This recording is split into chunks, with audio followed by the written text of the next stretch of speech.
wabarakatuh.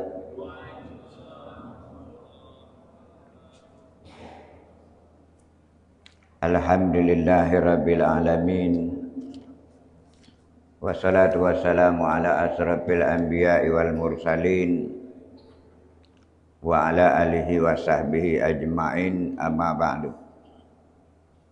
Faqala Nabi sallallahu alaihi wasallam, "Lau ta'lamu ummati ma fi Ramadan, la tamannau an takuna sanata kullaha Ramadan." Jikalau umatku tahu tentang makna yang ada dalam bulan suci Ramadan, maka dia berkeinginan 12 bulan itu penuh dengan Ramadan. Bapak-bapak dan ibu-ibu, para jemaah yang kami muliakan, pada hari ini kita merasa bersyukur kehadirat Allah Subhanahu wa taala bahwa pada hari ini kita telah memasuki hari yang ke-8. Itu berarti puasa kita 2 hari yang akan datang telah selesai untuk 10 hari yang pertama. 10 hari yang pertama ini biasanya dianggap seperti babak penyisihan. Kita akan melihat siapa-siapa yang tinggal di semifinal. Kalau 10 hari yang awal itu biasanya jamaahnya membludak, Pak. Banyak jamaahnya itu. Masjid tidak muat-muat masjidnya, ya. Jadi jamaah masjid ini beda-beda. Kalau masjid besar itu dari banyak, dari full, itu akhirnya sikit. Enak. Beda dengan mushola. Kalau mushola itu dimulai dari sikit, Pak, sampai habis. Ya, bedanya itu, beda masjid besar dengan masjid kecil, ya. Padahal kata Rasulullah sallallahu alaihi wasallam, "Innal hasanata fihi mujtami'ah." Sesungguhnya bulan Ramadan itu berkumpul seluruh kebaikan. Cobalah lihat kebaikan mana yang tidak datang dan tidak masuk dalam bulan Ramadan. Orang dermawan masuk di bulan Ramadan dulu. Para qari dan qari'ah masuk dalam bulan Ramadan. Yang banyak duit masuk dalam bulan Ramadan. Bahkan yang tidak berduit lebih kali masuk dalam bulan Ramadan.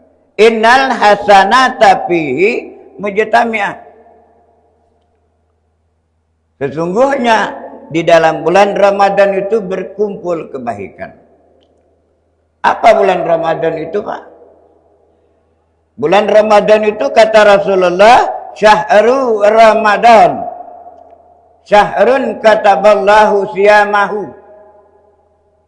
Bulan yang pada saat siang hari diwajibkan melaksanakan ibadah puasa.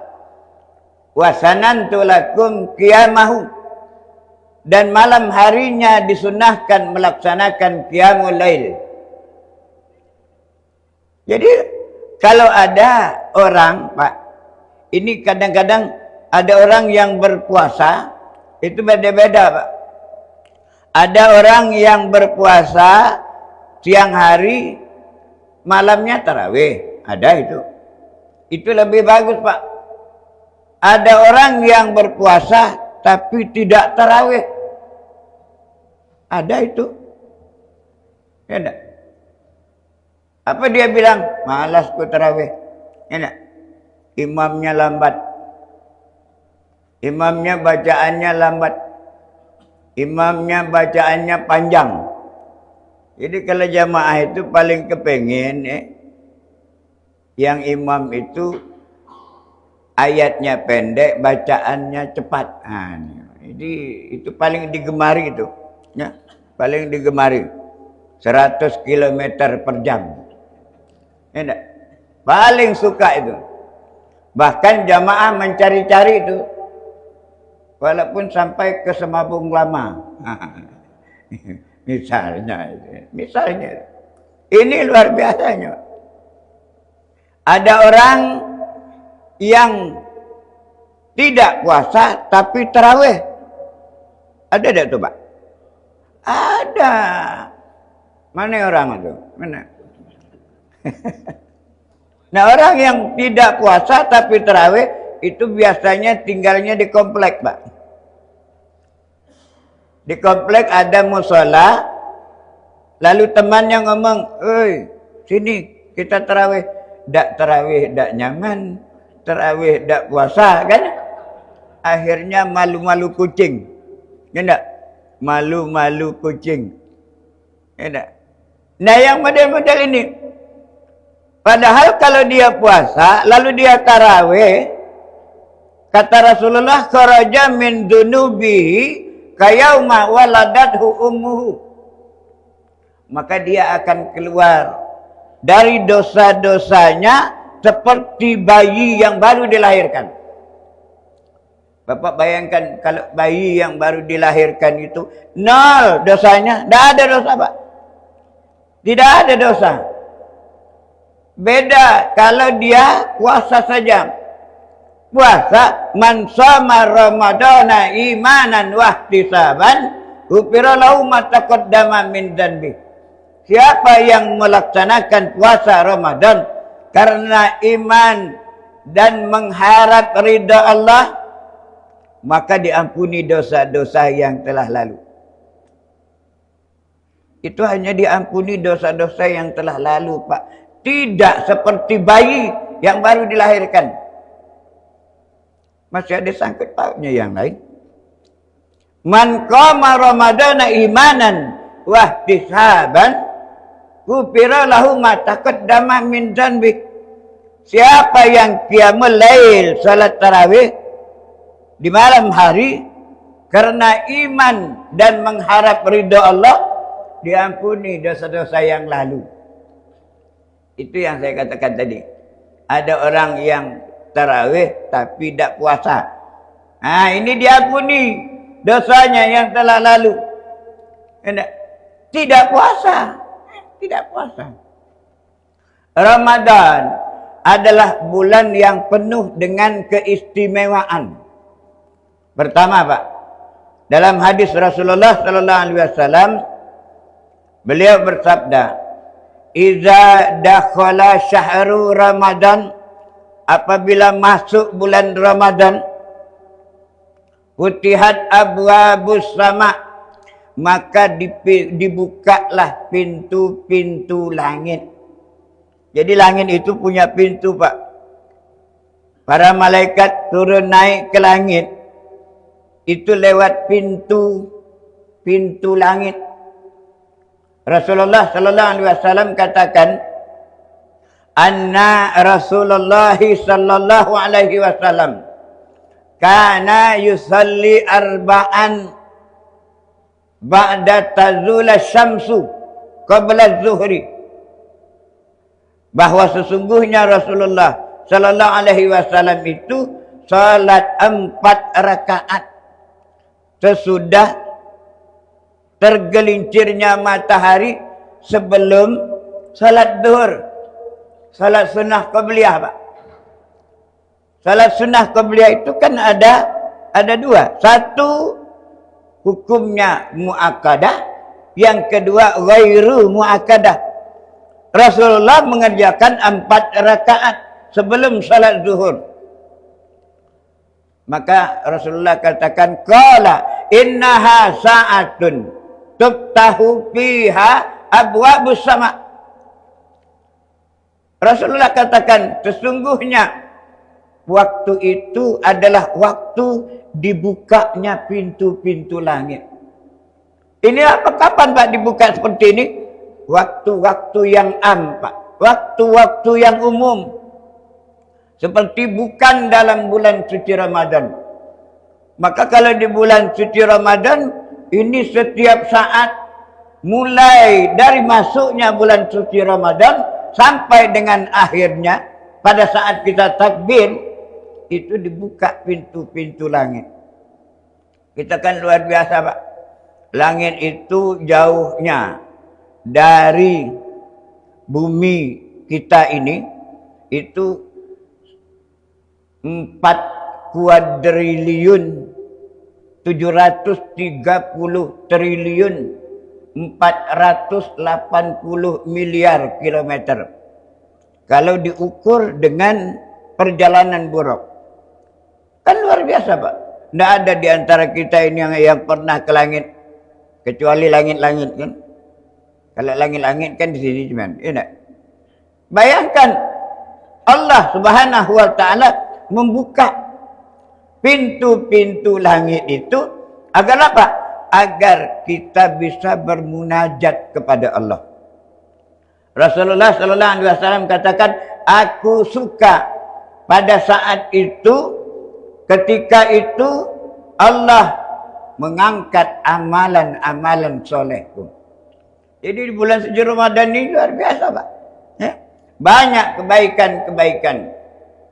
Kemudian yang kedua, idza jaa Ramadan futihat abwabul jannah. Apabila datang bulan Ramadan, maka terbukalah pintu-pintu surga. Wa ghalikat abwabu jahannam, ditutuplah pintu-pintu jahanam. Wasul silatis syayatin, dibelenggulah setan-setan. Di bulan suci Ramadan, ketika akan datang Ramadan, Allah membukakan pintu-pintu surga. Tinggal kita mau apa tidak, mau masuk apa tidak, kepingin masuk apa tidak di dalam surga itu.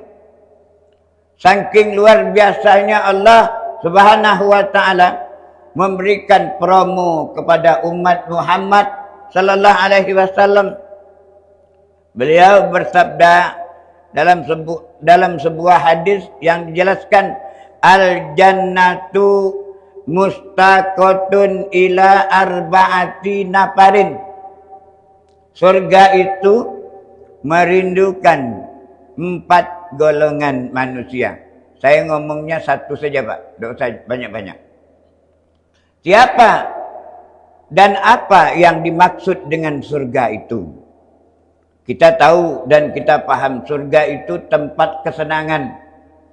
Tapi di dalam hadis qudsi dijelaskan, surga itu adalah sesuatu yang ma la ainun ra'at. Sesuatu yang tidak pernah dilihat oleh mata. Jadi kalau ada sesuatu yang tidak pernah dilihat oleh mata, itulah surga. Wala uzunun sami'at, yang tidak pernah didengar oleh telinga, itulah surga. Wala khatara ala qalbi basar, dan tidak pernah terpikirkan oleh kita, itulah surga.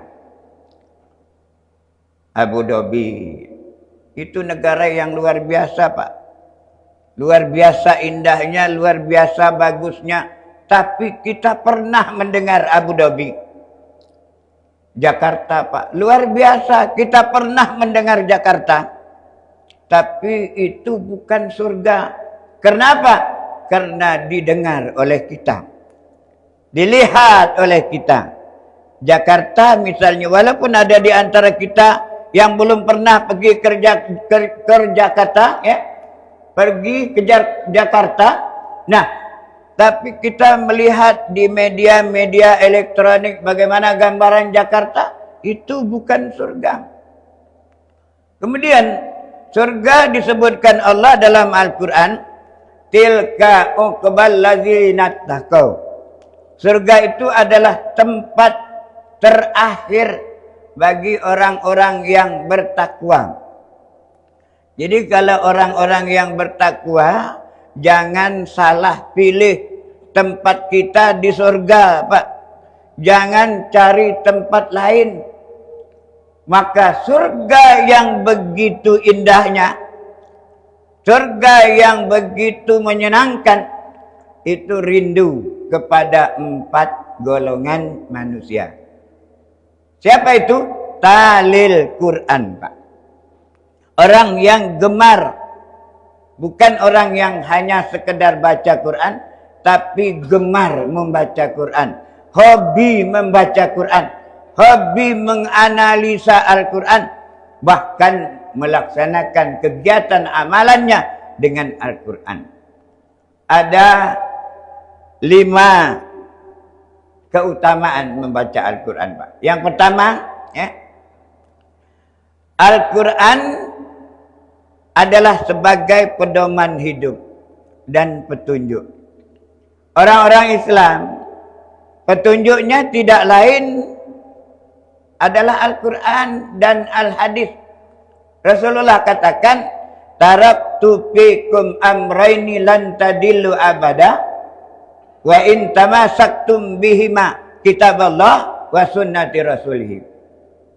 Aku tinggalkan, kata Rasulullah, 2 perkara, kamu tidak akan sesat untuk selama-lamanya jika kamu berpegang teguh kepada keduanya, yaitu kitab Allah Al-Quran dan sunnah Rasulullah Al-Hadis. Jadi luar biasa, Pak. Al-Quran adalah pedoman hidup dan petunjuk. Di dalam surat Al-Isra ayat 9 Allah jelaskan, inna hadzal Qur'ana yahdi lillati hiya aqwam. Sesungguhnya Quran ini adalah petunjuk yang sangat lurus. Jadi petunjuk yang tidak pernah diamandemen, peraturan yang tidak pernah diamandemen itu Al-Quran, Pak.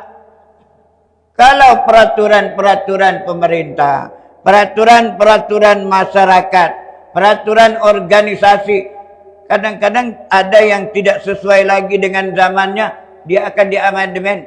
Tapi Al-Quran adalah kitab Allah yang senantiasa sesuai dengan zaman yang waktu itu. Al-Quran juga apabila kita membaca, dia merupakan Al-Furqan, Pak, pembeda. Dalam Al-Quran surat Al-Baqarah dijelaskan, Syahrul Ramadan allazi unzila fihil Qur'an hudan linnasi wa bayyinatin minal huda wal furqan. Bulan Ramadan adalah bulan di mana diturunkan Al-Quran untuk petunjuk bagi manusia, pembeda bagi orang-orang yang ingin mengetahui perbedaan itu. Kemudian Al-Quran adalah sebagai asyifa, sebagai obat penawar. Wa nunazzilu minal Qur'ani ma huwa syifa'u wa rahmatul lil mu'minin. Kami turunkan Al-Quran itu sebagai obat penawar penyakit rohani, bukan penyakit jasmani. Jadi kalau ada korengan, sakit koreng, itu tidak sembuh dengan Al-Quran. Maaf nih, ada orang sakit kurap misalnya. Ini bahasanya agak ngeri juga ya dengar. Nah, dibacakan ayat Quran, dicarilah ayat yang pendek. Inna a'tainakal kausar fasholli lirabbika wanhar inna syani'aka huwal abtar. Ditamparnya koreng itu. Ngaruh kawan. Menjerit kawan. Bukannya sembuh, tapi malah menjadi-jadi penyakitnya. Kenapa? Sebab karena Al-Quran adalah obat penawar penyakit rohani. Jadi kalau ada orang yang sakit rohani, lalu dia baca Quran, dia akan menjadi tenang. Kemudian Pak, Al-Quran itu sebagai mau'izatil hasanah, pendidikan yang baik, nasihat-nasihat. Berapa banyak nasihat Al-Quran kepada kita? Bagaimana tingkah polanya Fir'aun ada dalam Quran. Bagaimana kita membaca tentang Qarun, bagaimana Qarun dengan hartanya, ada dalam Al-Quran. Karena Al-Quran merupakan mau'izah yang baik, pendidikan yang baik, nasihat yang baik. Kemudian Pak, yang kedua, keutamaan membaca Al-Quran itu adalah Al-Quran merupakan ibadah yang dilipat gandakan pahalanya. Dalam hadis Rasulullah sallallahu alaihi wasallam katakan, "Man qara'a harfan min kitabillahi falahu bihi hasanah." Barang siapa yang membaca satu huruf dari kitab Allah, yakni Al-Quran, maka dia akan mendapatkan pahala satu. Wal hasanatu asyru amsalihah. Yang satu tadi lalu dilipat gandakan oleh Allah menjadi 10. La aqulu alif lam mim harfun. Kata Rasulullah, aku tidak mengatakan bahwa alif lam mim itu satu huruf. Walakin alif harfun, lam harfun, mim harfun. Tetapi alif satu huruf, lam satu huruf, mim satu huruf. Cobalah kita bayangkan Pak, luar biasa. Andaikan kita di bulan suci Ramadan atau di luar bulan Ramadan, malaslah baca Quran Pak. Maka kita carilah ayat-ayat yang tepi-tepinya saja. Contoh Pak, enak. Alif lam mim. Sudah selesai. Sadaqallahul azim. Dapat Pak 30 tu. Dapat 30. Jadi kalau kita sudah terlalu malas, kita ambil lagi ada ayat yang tepi itu ayat 2 huruf. Hamim. Sadaqallahul azim. 20 Pak. 20. Tak usah banyak-banyak. Enak. Masih malas kita. Cari huruf yang satu. Nun. Kan ada surat Nun itu ya. Sadaqallahul azim. Kata malaikat lagi gila. Ini model. Ini yang luar biasa. Dalam Al-Quran banyak Pak petunjuk. Bahkan orang-orang yang membaca Al-Quran itu pahalanya dilipat gandakan. Contoh Pak, dalam hadis Rasulullah sallallahu alaihi wasallam memberikan perumpamaan, masalul mu'min allazi yaqra'ul Qur'an masalul utrujah. Perumpamaan orang-orang mukmin yang suka baca Quran mirip dengan buah utrujah. Buah utrujah itu termasuk marga jeruk Pak. Termasuk suku jeruk. Termasuk kaumnya jeruk. Warnanya kuning. Seperti jeruk. Riyahuha tayyib wa ta'muha tayyib. Jeruk itu atau utrujah itu rasanya manis, rasanya enak, baunya harum. Ada perbedaan nama dalam buah utrujah. Ada orang mengatakan buah utrujah itu dengan sebutan nama sikoh Pak. Ada yang menyebut dengan kubat. Ada yang menyebut dengan laymun al-yahud. Ada yang menjelaskan dengan laymun al-firdausi. Lemonnya surga. Kan luar biasa. Perumpamaan. Coba kita bayangkan. Dan kalau kita tarik garis bawah. Bahwa Al-Quran. Orang yang suka baca Quran itu mirip seperti jeruk. Bapak bayangkan sebuah jeruk. Di tangan kita ini ada jeruk Di luar jeruk itu ada kulit jeruk. Kulit jeruk itu di zaman kami masih kecil, belum ada kapur barus, itu biasanya kulit jeruk itu dikeringkan, dimasukkan dalam lemari pakaian. Untuk apa? Menakut-nakuti kecoa. Jadi kalau dimasukkan kulit jeruk di dalam lemari pakaian, kecoa tidak mau masuk, Pak. Artinya dan maknanya apa itu? Orang-orang sebelah itu kalau ada orang yang beriman yang suka baca Quran, segan, Pak. Malu dia. Tidak enak hati dia. Kemudian kita buka lagi, Pak. Sesudah kita kupas kulitnya, maka nampaklah di dalamnya ada buah jeruk yang isi airnya berwarna kuning oranye. Ini apa, Pak? Untuk menyembuhkan penyakit sariawan. Maknanya apa? Al-Quran itu kalau dimanfaatkan, itu akan wa nunazzilu minal Qur'ani ma huwa syifa. Quran itu akan menjadi obat penawar penyakit rohani. Lalu di dalamnya dibuka ada biji jeruk. Biji jeruk ini kalau dilempar kemana saja, maka dia akan tumbuh jeruk-jeruk baru. Itu berarti apa? Dimanapun orang-orang yang beriman, yang suka baca Quran berada, baik dia di kantor, baik dia di masyarakat, maka dia akan memberikan manfaat dan melahirkan jeruk-jeruk baru, melahirkan orang-orang atau qari-qariah baru, melahirkan orang-orang yang suka baca Quran.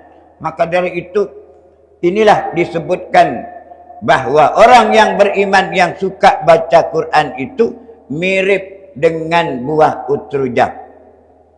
Yang kedua, masalul mu'min alladzi la yaqra'ul Qur'an kama salit tamrah. Perumpamaan orang-orang yang beriman yang tidak suka baca Quran itu mirip dengan kurma. La rehalah. Kurma itu kan tidak ada baunya, Pak. Ciumlah kurma itu, tidak akan kelihatan baunya. La rehalah wa ta'muha hulwun, tapi rasanya manis. Kan luar biasa, Pak. Luar biasa kalau andaikan ada orang yang beriman tapi dia tidak suka baca Quran, mulutnya enak didengar, Pak. Orang yang beriman itu kalau dia bicara menyenangkan orang lain, hatinya baik. Ketika mendengarkan ceramah tidak mendumel, tidak ada dalam hatinya. Agak lama dah nih. Tapi saya yakin yang hadir sini tidak ada yang ngomong seperti itu. Apalagi Pak Ketua kan. Enak, hebatnya. Nah, kita buka, Pak. Bagaimana kurma itu? Kurma itu setelah diteliti itu lebih besar vitamin mineralnya dibandingkan dengan keriting deng. Enak. Tahu keriting deng? Ya. Kalau ada Rasulullah berbuka puasa mengambil kurma 2-3 butir, minum 2-3 teguk. Kita juga makan kurma, Pak. Enak. Tapi bedanya kita lebih banyak makan kurmanya. Sekali makan kurma setengah keranjang kecil tuh. Nah, itu bisa bayangkan itu, enak. Nah, jemaah sekalian, yang ketiga, orang yang suka membaca Al-Quran, keutamaannya adalah melakukan sebaik-baik ibadah. Kata Rasulullah, "Abdalu ibadatu min ummati bitilawatil Quran." Seabdal sebaik-baiknya ibadah dari umatku itu adalah membaca Al-Quran. Maka beri kesempatan untuk waktu. Contoh, Pak, maaf ini, di bulan suci Ramadan ini ada 29 hari lah katakan. kali 5 salat waktu, maka dibagi 6.626 ayat. Setiap salat 5 waktu, satu kali salat 5 waktu, kita baca 45 ayat. Selesai Pak. Enak. Selesai. Ini kadang-kadang maaf ya. Enak. Di antara kita ni yang hafal Quran itu cuman kulhu inna ataina. Enak. Yang lain tak. Kalau misalnya ada Pak ceritakan orang yang imamnya itu cuman baca kulhu. Jadi ketika dia membaca jadi imam, sesudah kul huwallahu ahad, itu rencananya mau baca inna ataina Pak. Tapi tetangganya tahu. Kata tetangga, pasti imam ni inna ataina. Oi, marah Pak imam tu. Marah dia, balik ke belakang, dilihat siapa yang ngomong tu. Nah, ini tak batal solatnya kan? Kenapa? Karena dia tahu. Yang lain dah hafal Pak. Kulhu dengan inna ataina saja hafal. Ini yang luar biasa. Rasulullah katakan, khairukum man ta'allamal Qur'an. Sebaik-baik kamu adalah orang yang belajar Al-Quran. Mulai dari tahsinnya sampai dengan maknanya, lalu melakukan kegiatan menurut Al-Quran. Ini yang paling baik. Wa 'allamahu, dan dia mengajarkan kepada saudara-saudaranya. Kemudian yang keempat, keutamaan baca Quran itu memberikan syafaat di hari kiamat. Rasulullah katakan, ikra'ul Quran fa innahu ya'ti yaumal qiyamati syafi'an li ashabih. Bacalah oleh kamu Al-Quran, karena dia akan datang kepadamu sebagai atau yang memberikan syafaat. Maka kalau kita baca Quran Pak, kata di dalam Al-Quran dijelaskan, hidupmu itu tergantung sampai di mana kau baca Quran. Kalau banyak kau baca Quran, maka baik hidupmu. Kalau sedikit kau baca Quran, sedikitlah kebaikan yang dapat. Maka dari itu Rasulullah katakan dalam sebuah hadis, ikra'ul Qur'ana fi buyutikum. Bacalah olehmu Al-Quran di rumah-rumahmu. Jadi dianjurkan baca Quran itu di rumah Pak. Walaupun tidak salah baca Quran di masjid. Tidak salah dan tidak keliru baca Quran di tempat lain. Tapi Rasulullah katakan, ikra'ul Qur'ana fi buyutikum. Bacalah oleh kamu Quran di rumahmu. Fa innal baital ladzi la yaqra'u fihil Qur'an yakillu khairahu wa yuksiru sarrahu. Sesungguhnya rumah yang di dalamnya tidak pernah dibacakan Al-Quran, yakillu khairahu, sedikit kebaikan walaupun dia banyak duit. Sedikit kebaikan walaupun dia orang terhormat. Sedikit kebaikan walaupun dia orang yang masyhur. Maka dari itu, paling tidak dalam satu minggu, kebiasaan kita bacalah Al-Quranul Karim. Terakhir, keutamaan baca Quran menjadi tenang. Orang yang baca Quran itu biasanya akan tenang hatinya. Tilkas sakinatu tazallat bil Quran. Akan datang ketenangan ketika berada di dekat Al-Quran. Maka dari itu, kalau ada hal-hal yang membuat kita menjadi marah, jangan batu yang dipegang, jangan kayu yang dipegang Pak, tapi ambillah Quran dan baca dia. Mudah-mudahan hadirin dan hadirat semua yang sempat hadir pada pagi yang luar biasa ini selalu mengingat Quran, selalu membacakan Al-Quran, dan selalu memegang syariat Al-Quran. Mohon dimaafkan kalau ada yang tidak pantas untuk didengar atau ada yang keliru dari pembicaraan saya. Sekali lagi saya mohon dimaafkan. Akhirul kalam wabillahi taufiq wal hidayah. Wassalamualaikum warahmatullahi wabarakatuh.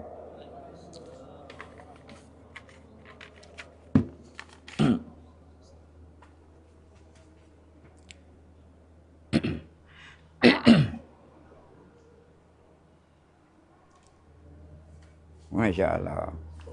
Luar biasa.